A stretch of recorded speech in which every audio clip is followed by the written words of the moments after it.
Western Maryland denied FEMA flood aid. The Federal Emergency Management Agency, FEMA, has denied Maryland's appeal for a major disaster declaration following the May 2025 floods that devastated Allegheny and Garrett counties. The decision leaves thousands of residents, largely in Western Maryland's pro-Trump stronghold, without federal relief or legal recourse. According to the Politico 2024 election map, Allegheny County voted 72% for Donald Trump and Garrett County 78% for Trump, underscoring the political irony of the region's exclusion from federal assistance despite its Republican leanings. Governor Wes Moore condemned the move, calling it a politicization of disaster relief. This outcome is not just deeply frustrating, it also ignores the devastation wrought by historic floods in Appalachia, said Governor Moore.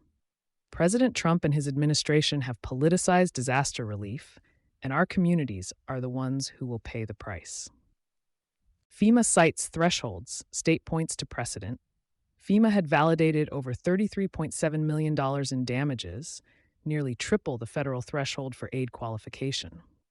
Despite this, the Trump administration denied Maryland's request, effectively cutting off access to both public assistance funding and the Hazard Mitigation Grant Program, which supports infrastructure hardening and climate adaptation projects. By contrast, FEMA previously approved comparable funding for flood recovery just across the border in West Virginia, leading to criticism from Maryland officials about political inconsistency. The administration's continued denial of recovery funds for Western Maryland is completely indefensible, said U.S. Congresswoman April McClain Delaney. Governor Moore's appeal met qualifying levels and mirrors FEMA resources already awarded to West Virginia. Local officials, feeling forgotten leaders in Allegheny and Garrett counties, described the denial as a financial and emotional blow.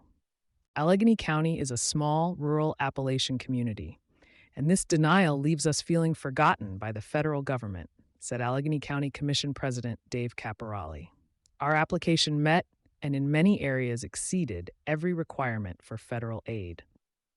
Westernport Mayor Judy Hamilton called the decision a profound disappointment, but said the town remains resilient with state support. Federal politics and disaster aid trends.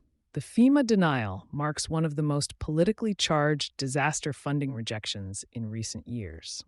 Analysts note that federal disaster declarations have increasingly become flashpoints in national politics, particularly in battleground and opposition-governed states.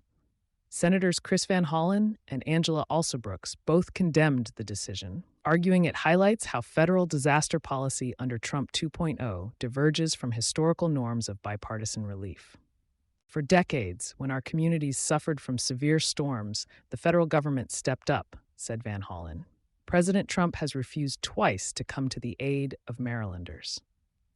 Trump cares more about supporting billionaires than Americans facing disaster, added Alsobrooks. Team Maryland remains united to help Western Maryland rebuild. State resources activated amid federal absence. In the absence of federal funding, Governor Moore mobilized the State Disaster Recovery Fund, the first use in Maryland's history, allocating $459,375 for individual assistance and $1 million in Low-Income Home Energy Assistance Program, LIHEP funds. Maryland Department of Emergency Management Secretary Russell Strickland reaffirmed the state's commitment. We will continue to support the impacted communities, pursuing all possible assistance and offering whatever resources we can. You've been listening to Sustainability Soundbites presented by E+E Leader. For partnership opportunities, reach out to a member of our team.